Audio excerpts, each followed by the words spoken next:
Hello दोस्तों, एक बार फिर से स्वागत है आपके अपने इस YouTube channel study with A2 में। मैं संजय कुमार प्रजापति। आज के इस वीडियो में हम देखेंगे प्रकाश का वर्ण विक्षेपण। प्रकाश का वर्ण विक्षेपण किसको कहते हैं और यह वर्ण विक्षेपण की जो घटना घटती है हमारे दैनिक जीवन में, यह घटना कहाँ देखा जा सकता है। ठीक है, जैसे हम कह सकते हैं कि यह घटना प्रकाश के वर्ण विक्षेपण की घटना जो है हमको इंद्रधनुष में बनता हुआ प्रतीत होता है। यानी इंद्रधनुष में भी हम देख सकते हैं कि वहाँ जो है प्रकाश का वर्ण विक्षेपण की घटना घटती है। तो आज के इस वीडियो में हम देखेंगे इंद्रधनुष के बारे में और गाड़ी के सिग्नल लाइट में, यानी सिग्नल लाइट जो होता है उसमें लाल रंग का ही प्रयोग क्यों किया जाता है या फिर किसी खतरे के सिग्नल में लाल रंग का प्रयोग किया जाता है, क्यों किया जाता है, आज इस वीडियो में हम जानेंगे। आइए सबसे पहले जानते हैं प्रकाश का वर्ण विक्षेपण। बच्चों, प्रकाश का वर्ण विक्षेपण जानने से पहले आपको सबसे पहले प्रिज्म के बारे में जानना होगा। प्रिज्म किसको कहते हैं? प्रिज्म आपको सबसे पहले जानना होगा प्रिज्म के बारे में। ये प्रिज्म क्या है? ठीक है, तो ध्यान से समझिए प्रिज्म के बारे में। प्रिज्म जो है, ध्यान से समझिए, यहाँ हम प्रिज्म का फोटो बनाते हैं।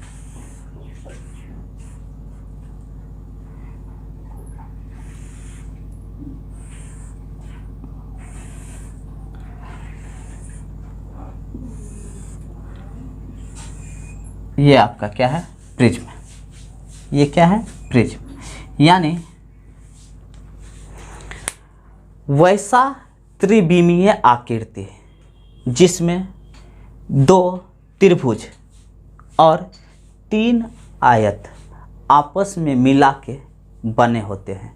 ठीक है, और यह जो सतह होता है यह सतह पारदर्शी होता है, यानी कांच का, यानी किसी कांच को, कांच के सतह को, ठीक है ना, किसी निश्चित ज्यामितीय आकृति देने से प्राप्त जो आकृति होता है उस आकृति को हम प्रिज्म कहते हैं। इस प्रिज्म में आपको दो त्रिभुज दिखेंगे, दो त्रिभुज, ठीक है, और तीन आयत दिखेंगे, तीन आयत। ठीक है, यानी पूछा जाता है कि प्रिज्म में आयत कितने होते हैं? तो तीन आयत होते हैं। वो आयत कहाँ कहाँ है तो मैं आपको बता दूं। वह आयत एक देखिए यहाँ है, ठीक है, ये वाला सरफेस, ये, ठीक है, ये वाला सरफेस। दूसरा आयत ये वाला सरफेस, ठीक है, और तीसरा आयत ये नीचे वाला सरफेस। ठीक है ना, ये तीनों सरफेस आयत का होता है, जबकि त्रिभुज का जो सरफेस होता है ये वाला, ये वाला, और इधर से ये वाला सरफेस पीछे। यानी इस से जो बनी है ये आकृति, यह क्या है? प्रिज्म है। ठीक है, प्रिज्म के बारे में समझ गए। तो प्रिज्म पर जब देखिए, ध्यान से समझिए और बात। अब जो है हम यह कह सकते हैं कि प्रिज्म का जो यह है, अब हम सिर्फ त्रिभुज जैसा बनाएंगे। यह प्रिज्म है, यह क्या है? प्रिज्म। अब इस प्रिज्म में यह जो कोण बना है, यह कोण प्रिज्म का कोण कहलाता है। ठीक है, यह कोण किसका कोण कहलाता है? प्रिज्म का कोण। और यह जो सतह है, यह सतह अपवर्तक सतह कहलाता है। यह सतह अपवर्तक सतह कहलाता है, प्रिज्म का अपवर्तक सतह। और यह सतह भी प्रिज्म का अपवर्तक सतह कहलाता है। ठीक है, और यह है अपवर्तक कोण, अपवर्तक कोण। और यह जो है यह प्रिज्म का आधार है, प्रिज्म का आधार। ठीक है, यानी यह दोनों वाला जो सतह है, यह सतह, यह प्रिज्म का अपवर्तक सतह हुआ। ठीक है, और यह जो कोण है ऊपर में, यह प्रिज्म का अपवर्तक कौन है और नीचे प्रिज्म का आधार है। ध्यान दीजिए बच्चों, जब भी प्रिज्म पर कोई भी किरण पड़ेगा तो वह अपवर्तक होगा। क्या होगा? अपवर्तन की घटना घटेगी। और अपवर्तन की घटना के पश्चात जितना भी अपवर्तन किरण अपवर्तित होकर बाहर जाएगा, प्रिज्म के बाहर निकलेगा, वह प्रिज्म के आधार की ओर झुकेगा। ये कॉन्सेप्ट याद रखना है। जैसे कहने का मतलब है कि मान लीजिए यह प्रिज्म है, ठीक है ना। इस प्रिज्म पर कोई भी किरण आपतित अगर होगा तो यहाँ से अपवर्तन की घटना घटेगा, और अपवर्तन की घटना के बाद जब यह किरण बाहर निकलना शुरू करेगा तो निश्चित रूप से प्रिज्म के आधार की तरफ झुकेगा। यानी ये जो आधार है हमारा, उसी डायरेक्शन में यह क्या होगा? झुक जाएगा। ठीक है, यह कंसेप्ट किसका था? प्रिज्म का। तो प्रिज्म में आपको कितनी बात याद रखना है? तो अपवर्तक सतह के बारे में ध्यान रखना है। ये दोनों सतह अपवर्तक सतह, ऊपर में जो कोण है उस कोण को अपवर्तक कोण, और नीचे जो है वह प्रिज्म का आधार कहलाता है। प्रिज्म में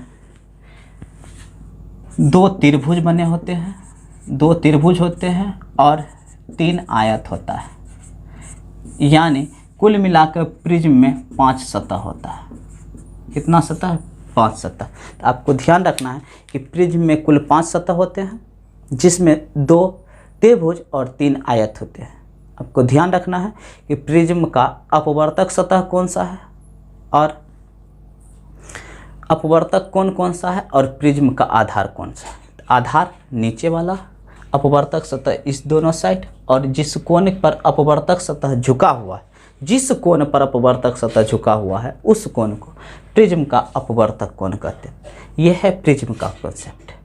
अब इसी कॉन्सेप्ट को ध्यान में रखते हुए हम देखेंगे प्रकाश का वर्ण विक्षेपण। ठीक है, आइए बच्चों देखते हैं प्रकाश का वर्ण विक्षेपण। इससे एक सवाल बहुत ज़्यादा पूछता है प्रिज्म का वर्ण विक्षेपण से।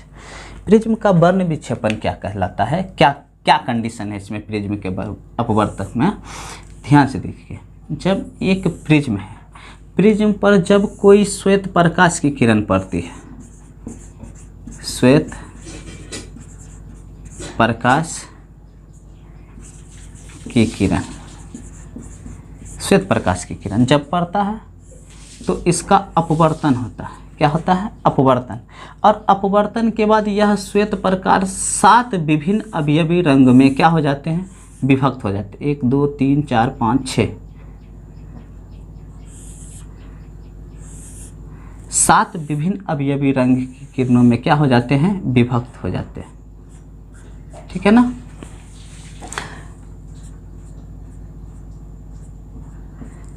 जैसा कि आपको यहाँ चित्र में दिखाया गया है, इस चित्र को ध्यान से देखिए।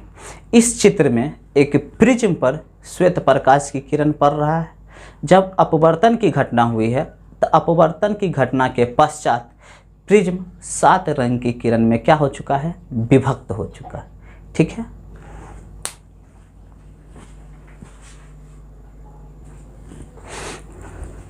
आइए बच्चों, ये प्रिज्म है, ये क्या है? प्रिज्म। इस प्रिज्म पर जब श्वेत प्रकाश की किरण पड़ रही है तो यहाँ अपवर्तन की घटना, और अपवर्तन के बाद यहाँ वर्ण विक्षेपण की घटना घटी है। वर्ण विक्षेपण के बाद यह श्वेत प्रकाश 7 विभिन्न अवयवी रंग की किरणों में क्या हो चुका है? विभक्त हो चुका है। विभक्त होने के बाद देखिए लाल रंग की किरण ऊपर है, उसके बाद नारंगी, उसके बाद पीला, हरा, नीला, जामुनी और बैंगनी। यानी यह 7 विभिन्न अवयवी रंग की किरणों में क्या हो जाता है? विभक्त हो जाता है। इसी घटना को क्या कहते हैं? प्रकाश का वर्ण विक्षेपण।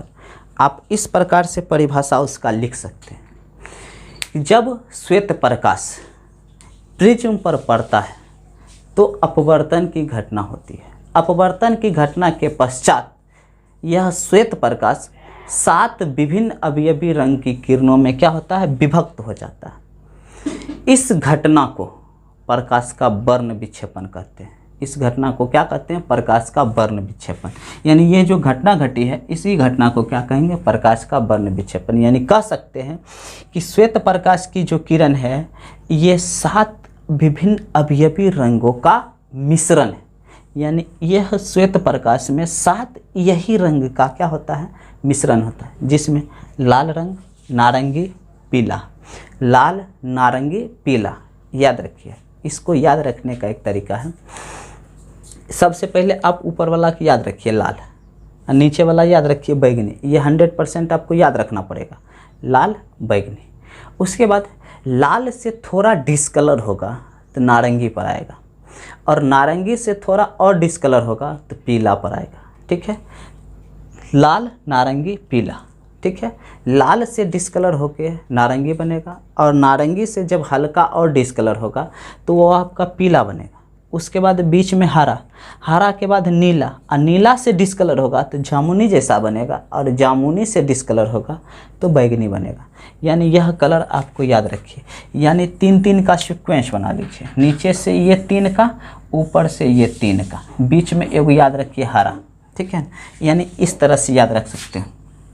देखिए, ऊपर में लाल, बीच में हरा, और नीचे बैगनी,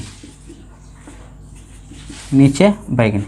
यानी बैगनी को थोड़ा डार्क करेंगे तो जामुनी बनेगा, जामुनी को डार्क करेंगे तो नीला बनेगा। ठीक है, लाल को थोड़ा फीका करेंगे तो आपको नारंगी बनेगा, नारंगी को थोड़ा फीका करेंगे तो पीला बनेगा। ये आपका 7 कलर होता है। ठीक है बच्चों, यह बात आपको ध्यान में रखना। अब आगे बढ़ते हैं, इसके और कॉन्सेप्ट को देखते हैं, इसका और कॉन्सेप्ट क्या, इस कॉन्सेप्ट को आपको ध्यान में रखना। क्या, ध्यान दीजिए बच्चों कि जब ये कॉन्सेप्ट देखिए, जब ये श्वेत प्रकाश, श्वेत प्रकाश की किरण जब यहाँ अपवर्तन को, तो ऊपर में लाल जाएगा और नीचे से बैगनी आएगा। यानी हम कह सकते हैं कि लाल रंग का जो विचलन हुआ है वह सबसे कम हुआ है, जबकि बैगनी रंग का जो विचलन हुआ है वह सबसे अधिक हुआ। ठीक है ना, तो यानी लाल रंग की किरण का विचलन सबसे अधिक होता है, सबसे कम होता है, जबकि बैगनी रंग का विचलन सबसे कम होता है। आपको यह बात भी याद रखना, यानी लाल रंग की किरण का विचलन सबसे कम होता है। ठीक है, इसी में याद रखना है कि बैगनी रंग का विचलन सबसे अधिक होता है, बैगनी रंग की किरण का विचलन सबसे अधिक होता है। बच्चों, ये कॉन्सेप्ट आपको ध्यान में रखना कि जब भी वर्ण विक्षेपण की घटना घटेगी तो सबसे कम विचलन वाला जो किरण होगा वह लाल रंग की होगी, और सबसे अधिक विचलन वाला किरण वह बैगनी रंग का होगा। तो कहते हैं कि जब वर्ण विक्षेपण की घटना घटेगी तो लाल रंग सबसे अधिक दूर जाएगा, ठीक है ना, और बैगनी रंग सबसे कम दूर जाएगा। क्यों? क्योंकि उसका विचलन सबसे अधिक होता है, जबकि लाल रंग का विचलन सबसे कम होता है। ध्यान दीजिए बच्चों, ये विचलन कहने का क्या मतलब है? ये विचलन कहने का मतलब है कि आप विचलन को आसान भाषा में समझ सकते हैं। विचलन किसको कहते हैं? तो विचलन समझिए, मान लीजिए मार्केट में ज़्यादा भीड़ है, ठीक है ना। जब ज़्यादा भीड़ है तो आपको चलते समय अपना रास्ता बदल के चलना पड़ेगा, ठीक है ना, अपना रास्ता बदलते हुए चलना पड़ेगा, ठीक है। तो जो रास्ता बदल के चलता है उसको विचलन कहते हैं, यानी आपको विचलित होकर चलना पड़ेगा। जबकि खुले रास्ते में आप चुपचाप सीधा भागते जाइए, यानी उस समय आपका विचलन कम होता है। तो सीधा है, आसान भाषा में आप समझ सकते हैं कि जब आपको विचलन करते हुए चलना पड़ेगा, यानी एक दूसरे को अलग करते हुए चलना पड़ेगा, तो उस समय आप ज़्यादा दूर तक नहीं चल पाइएगा। लेकिन जब आपको सीधा चलना पड़े तो आप उस समय सबसे अधिक दूर जाइएगा, ठीक है ना। बात समझ रहे हैं? तो लाल रंग जो होता है ना उसका विचलन कम होता है, इसलिए यह सबसे अधिक दूर जाता है, और बैगनी रंग का विचलन सबसे ज़्यादा होता है, इसलिए कम दूर जाता है। ठीक है ना। और तरंग दैर्घ्य की बात करें तो इसका भी तरंग दैर्घ्य अधिक होता है। ठीक है ना। तरंग दैर्घ्य क्या होता है? अधिक होता है, अधिक। और इसका जो होता है तरंग दैर्घ्य वह कम होता है, कम होता है। ठीक है ना। यानी जिसका विचलन कोण कम होगा तरंग दैर्घ्य अधिक होगा, और जिसका विचलन कोण ज़्यादा होगा तरंग दैर्घ्य कम होगा। ठीक है, इस बात को ध्यान में रखना। ठीक है। उम्मीद करते हैं ये आपको प्रकाश का वर्ण विक्षेपण समझ में आ गया होगा। अब इसी घटना के आधार पर, ठीक है ना, किसी भी सिग्नल में, खतरे के सिग्नल में हम लाल रंग का प्रयोग करते हैं। क्यों? क्योंकि है तो वो खतरा का निशान। जब वह खतरा का निशान है तो वह दूर तक दिखाई देना चाहिए। दूर तक दिखने के लिए लाल रंग का, जैसे गाड़ी के बैक लाइट में, यानी गाड़ी जो होती है उसके पिछले लाइट में हम लाल रंग की किरण का प्रयोग करते हैं, यानी लाल बल्ब का प्रयोग करते हैं। क्यों? क्योंकि आपको हम सीधा सीधा कॉन्सेप्ट बताए हैं कि लाल रंग अधिक दूर जाएगा, ठीक है, और बैगनी रंग कम दूर जाएगा। तो लाल रंग अधिक दूर जाएगा, क्यों? क्योंकि उसका विचलन कम होता है। ठीक है ना। तो बाबू आप कह सकते हैं कि गाड़ी के बैक लाइट में लाल रंग का प्रयोग किया जाता है, क्योंकि लाल रंग की किरण का विचलन सबसे कम होता है और वह सबसे अधिक दूर तक जाता है। इसलिए खतरे के निशान या गाड़ी के बैक लाइट में लाल रंग का प्रयोग करते हैं ताकि वह दूर से दिख जाए। यानी रे बाबू सीधा एक बात समझ में समझो कि जब दो टॉर्च लो, एगो से लाल रंग निकले, एगो से बैगनी रंग निकले, और दोनों एक साथ हम जलाना शुरू करें, तो किसकी किरण सबसे अधिक दूर तक जाएगी? तो सीधा सीधा मतलब है कि लाल रंग की किरण सबसे अधिक दूर जाएगी। क्यों? क्योंकि लाल रंग का किरण का वाला जो टॉर्च से किरण निकलेगा वह विचलन वह कम करेगा तो अधिक दूर जाएगा, और जिसका विचलन कम होगा वह अधिक दूर जाएगा, और जिसका विचलन अधिक होगा वह कम दूर जाएगा। तो किसका रोशनी सबसे अधिक जाएगा? तो उसका रोशनी अधिक जाएगा जिसका विचलन कम होगा। उम्मीद करते हैं ये चीज़ आपको समझ में आई होगी। अब आगे बढ़ते हैं और बात कर लेते हैं इंद्रधनुष के बारे में। ठीक है ना। इंद्रधनुष क्या है? हाँ, एक चीज़ और इसमें स्पेक्ट्रम के बारे में आपको जानना है। स्पेक्ट्रम क्या? तो बाबू अभी हम थोड़ी देर पहले वर्ण का एक क्रम बताए थे। वर्ण का एक क्रम, यानी यहाँ से देखिए वर्ण का एक क्रम बताए थे, जिसमें ये वर्ण का एक क्रम बताए थे। कैसा क्रम था? तो ध्यान दीजिए, लाल से पीला होगा, लाल से नारंगी होगा, नारंगी के बाद पीला होगा, पीला के बाद हरा होगा, हरा के बाद आपको हरा के बाद नीला होगा, नीला के बाद जामुनी होगा, और जामुनी के बाद पीला होगा। यानी जब प्रकाश के वर्ण विक्षेपण की घटना घटती है, तो जब इसको हम पर्दे पर उतार लेते हैं वर्ण के क्रम को, तो यहाँ हम वर्ण का क्रम लिख देते हैं। ऊपर में लाल होगा, उसके बाद होगा नारंगी, नारंगी के बाद पीला होगा, और पीला के बाद हरा होगा, हरा के बाद नारंगी, उसके बाद नीला होगा, नीला के बाद जामुनी होगा, और जामुनी के बाद आपको बैगनी मिलेगा। तो ये जो वर्ण का क्रम प्राप्त होता है, इसी वर्ण क्रम को वर्ण क्रम या स्पेक्ट्रम कहते हैं। ठीक है ना। सवाल पूछेगा स्पेक्ट्रम में किस रंग की किरण ऊपर होती है? तो बाबू स्पेक्ट्रम में लाल रंग की किरण ऊपर होती है। स्पेक्ट्रम में किस रंग की किरण नीचे होती है? तो बैगनी रंग की किरण नीचे होती है। स्पेक्ट्रम में कौन से रंग की किरण बीच में होती है? तो हरा रंग की किरण बीच में होती है। ये बात आपको ध्यान रखना। तो स्पेक्ट्रम या वर्णक्रम किसको कहते हैं? तो सीधा सीधा आप ध्यान दीजिए कि जब प्रकाश की किरण प्रिज्म पर पड़ती है तो वह अपवर्तन के बाद 7 विभिन्न अवयवी रंग में क्या होती है, विभक्त हो जाती है। विभक्त होने के बाद जब इस 7 रंग की किरण को पर्दे पर लेते हैं, यानी इस पर्दे पर लेते हैं, तो इस पर 7 विभिन्न अवयवी रंग की किरण का एक समूह दिखता है।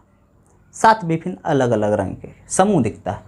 उसी समूह को जो यहाँ वर्ण का क्रम बना है, इसी क्रम को वर्ण क्रम या स्पेक्ट्रम कहते हैं। स्पेक्ट्रम समझ में आए? स्पेक्ट्रम में लाल रंग की किरण ऊपर होगा और बैंगनी रंग की किरण नीचे होगा।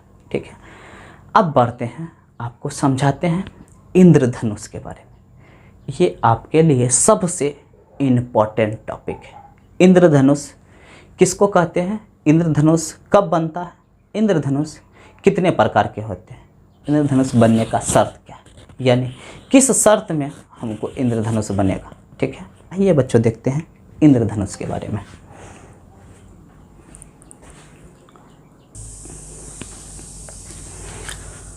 आइए बच्चों देखते हैं इंद्रधनुष के बारे में।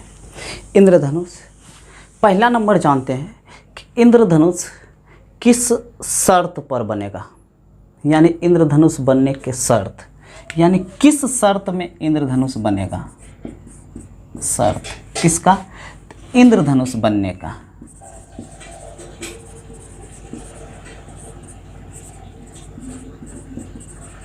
इंद्रधनुष बनने का शर्त क्या है, यानी कौन सी घटना घटेगी या क्या शर्त है कि इंद्रधनुष बनता है। शर्त बाबू देखिए, याद रखिए कि शर्त है कि समय जो होना चाहिए ना, समय, वह समय आपका सुबह या शाम का होना चाहिए। सुबह या शाम का समय होना चाहिए पहला शर्त। वह टाइम क्या होना चाहिए, तो या तो इवनिंग में या तो मॉर्निंग में।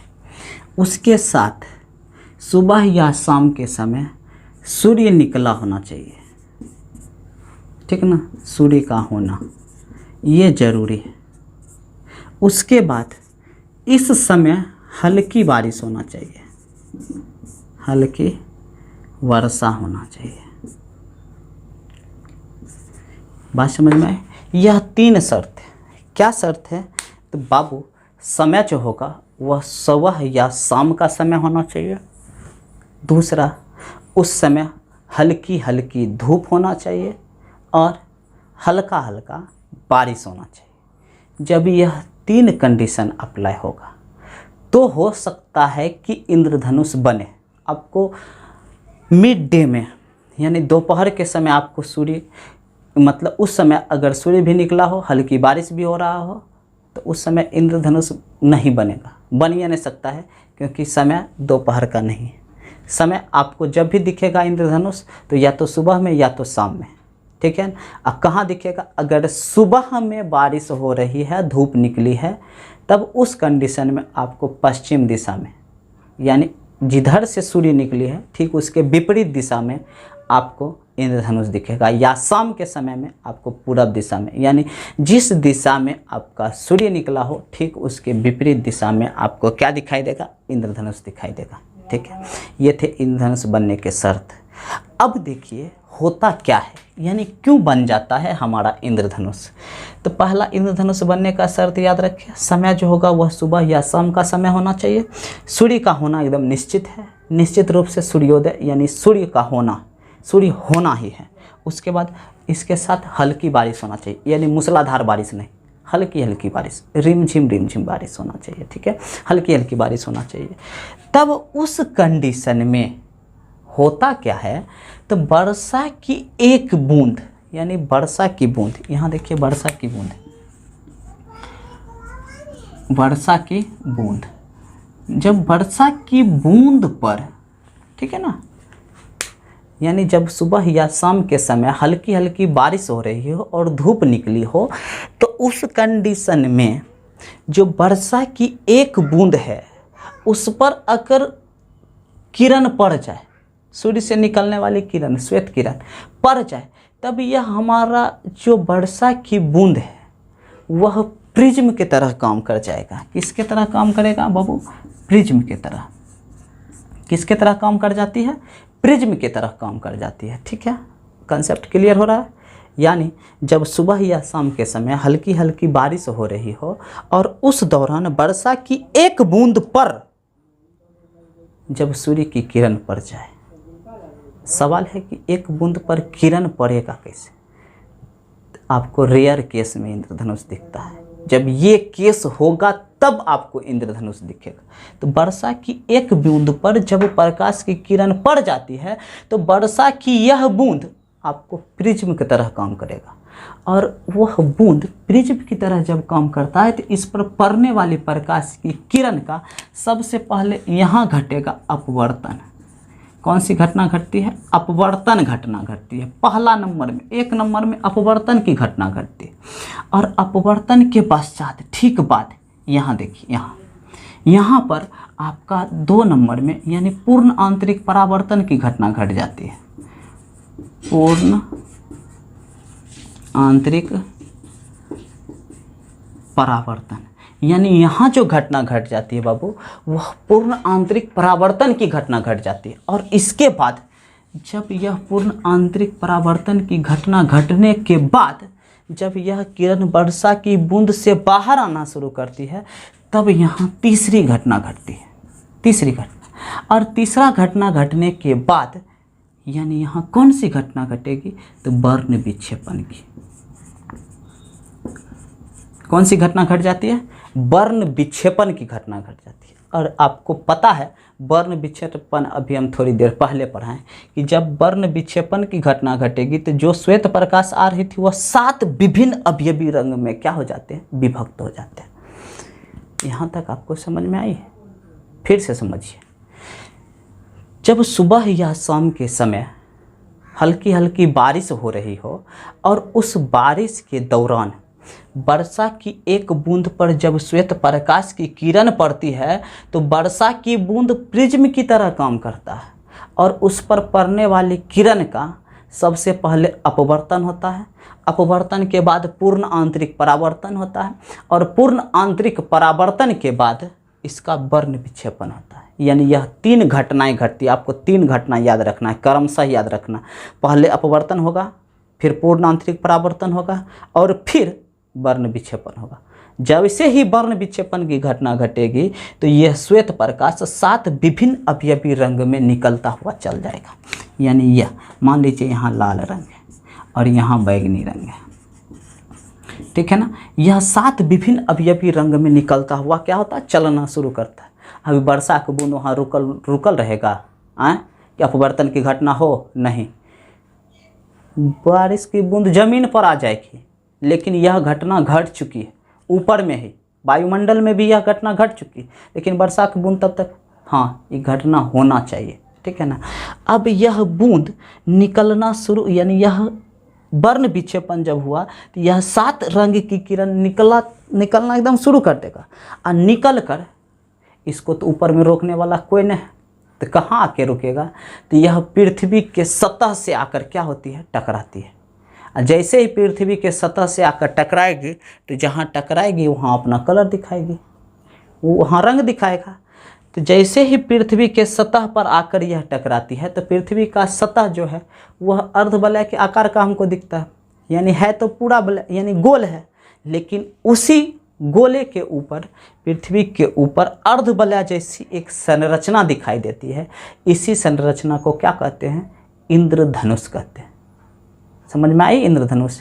जैसा कि आप यहाँ फिगर में देख सकते हैं, इस फिगर को देखिए तो यही फिगर आपका क्या कहलाता है? इंद्रधनुष कहलाता है। इंद्रधनुष कैसे बनता है इसके लिए यह फिगर देखिए।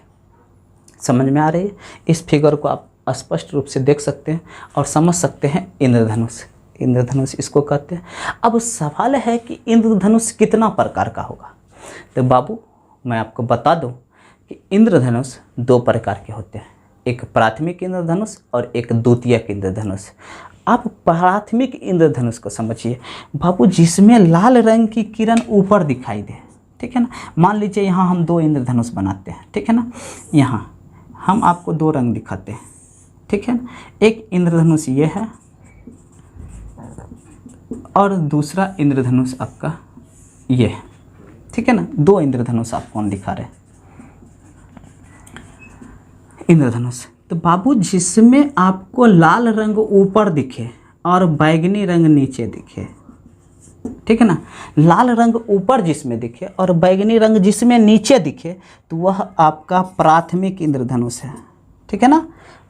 और जिसमें बैगनी रंग ऊपर दिखे और लाल रंग नीचे दिखे वह आपको सेकेंडरी इंद्रधनुष है, द्वितीयक इंद्रधनुष है। बात समझ में आई? नहीं आई? ध्यान से समझिए। जिस इंद्रधनुष में लाल रंग की किरण ऊपर हो और बैगनी रंग की किरण नीचे हो वह इंद्रधनुष आपका प्राथमिक इंद्रधनुष कहलाएगा। यानी अगर आप इंद्रधनुष को देख रहे हैं ना तो उस इंद्रधनुष को गौर से देखिएगा। अगर लाल रंग ऊपर दिखाई देना तो समझ जाइएगा प्राथमिक इंद्रधनुष है, अगर बैगनी रंग ऊपर दिखे तो समझ जाइएगा द्वितीयक इंद्रधनुष है। बाबू प्राथमिक इंद्रधनुष और द्वितीयक इंद्रधनुष बनता किस शर्त है? तो बाबू शर्त वही है, शर्त वही है, लेकिन घटना जो है, जैसे यहाँ 3 घटना घटी है, एक अपवर्तन की, एक पूर्ण आंतरिक परावर्तन की और एक वर्ण विक्षेपण की, 3 घटना घटी है। इसी घटना, जब घटना में परिवर्तन होगा, चेंजिंग आएगा घटना में, तो आप उस घटना में चेंजिंग के बाद देखिएगा कौन सा चेंजिंग आया। अगर यह घटना है, जैसे अपवर्तन की घटना पहला बार घटा, दूसरा बार में पूर्ण आंतरिक परावर्तन की घटना घटा हो और तीसरा बार में जब वर्ण विक्षेपण की घटना घटा हो, तब उस शर्त पर आपको प्राथमिक इंद्रधनुष बनेगा। बात समझ में है? लेकिन द्वितीयक इंद्रधनुष में बाबू 4 गो घटना घटती है। यानी पहले तो अपवर्तन की घटेगी, उसके बाद 2 बार आपको पूर्ण आंतरिक परावर्तन की ही घटना घट जाएगी। यानी यह जो घटना घटेगी, यह घटना, यह 2 बार घट जाएगी और फिर अंतिम में चौथा बार में आपको वर्ण विक्षेपण की घटना घटेगी, तब बनेगा द्वितीयक इंद्रधनुष। जैसे यहाँ का देख सकते हैं, मैं आपको यह मिटा देता हूँ। जैसे मान लीजिए ये वर्षा की बूंद है, इस पर आपको एक किरण यहाँ से पड़ा, एक किरण पड़ा तो यहाँ अपवर्तन होगा, फिर पूर्ण आंतरिक परावर्तन और फिर से पूर्ण आंतरिक परावर्तन। जब यहाँ से बाहर निकलेगा तब यहाँ 7 अवयवी रंग में क्या हो जाएंगे? विभक्त हो जाएंगे। बात समझ में आई? तो जैसे देखिए यहाँ जो अपवर्तन की घटना, पूर्ण आंतरिक परावर्तन की घटना, फिर पूर्ण आंतरिक परावर्तन की घटना घटी, यानी यहाँ से अपवर्तन हुआ, पूर्ण आंतरिक परावर्तन हुआ, पूर्ण आंतरिक परावर्तन हुआ, फिर यहाँ से जाने के बाद तब यहाँ वर्ण विक्षेपण हुआ। जब घटना वर्षा की बूंद में प्रकाश की किरण 4 बार घटित हो, एक बार कौन बढ़ेगा तो पूर्ण आंतरिक परावर्तन 2 बार होगा, तब उस शर्त में, उस कंडीशन में आपको द्वितीयक इंद्रधनुष बनता है। तो सवाल पूछता है बाबू कि द्वितीयक इंद्रधनुष में कौन सी रंग की किरण ऊपर दिखाई देती है? तो द्वितीयक इंद्रधनुष में बाबू बैगनी रंग की किरण ऊपर दिखती है, जबकि प्राथमिक इंद्रधनुष में लाल रंग की किरण ऊपर दिखती है। द्वितीयक इंद्रधनुष कैसे बनता है? तो द्वितीयक इंद्रधनुष में आपको जब 2 बार पूर्ण आंतरिक परावर्तन की घटना घटी, पूर्ण आंतरिक परावर्तन की घटना जब 2 बार घटेगी तब उस कंडीशन में आपको द्वितीयक इंद्रधनुष बनेगा, ठीक है। बाकी शर्त सबके लिए एक ही है, ठीक है। उम्मीद करते हैं आपको प्रकाश का वर्ण विक्षेपण और इंद्रधनुष स्पष्ट रूप से समझ में आई होगी, ठीक है ना। मैं आपको एक सवाल देता हूँ। सवाल है कि आपको जवाब देना है कि किस रंग की किरण का विचलन सबसे अधिक होता है। यह इसका जवाब किस रंग की किरण का विचलन सबसे अधिक होता है, इस बात का जवाब आपको कमेंट करके देना है, ठीक है ना। और दूसरा सवाल इसी में लिख लीजिए। दूसरा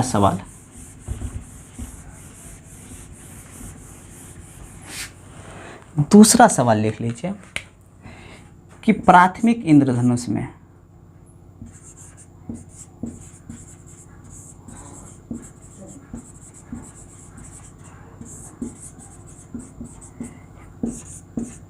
किस रंग की किरण नीचे होता है। यह 2 सवाल आपको दिए हैं, यानी जब वर्ण विक्षेपण की घटना घटेगी तो किस रंग का विचलन सबसे अधिक होगा और प्राथमिक इंद्रधनुष में किस रंग की किरण सबसे नीचे होगा, इसके जवाब का इंतज़ार हमको रहेगा। तब अगर आप इसका जवाब सही देते हैं तो हम समझेंगे, हमको खुशी मिलेगी कि मेरे द्वारा पढ़ाया गया आपको स्पष्ट रूप से समझ में आ रही है। ठीक है, अगर मेरे चैनल पर नए हैं तो प्लीज़ मेरे चैनल को सब्सक्राइब कर लें। मिलेंगे फिर नेक्स्ट वीडियो में, तब तक के लिए जय हिंद।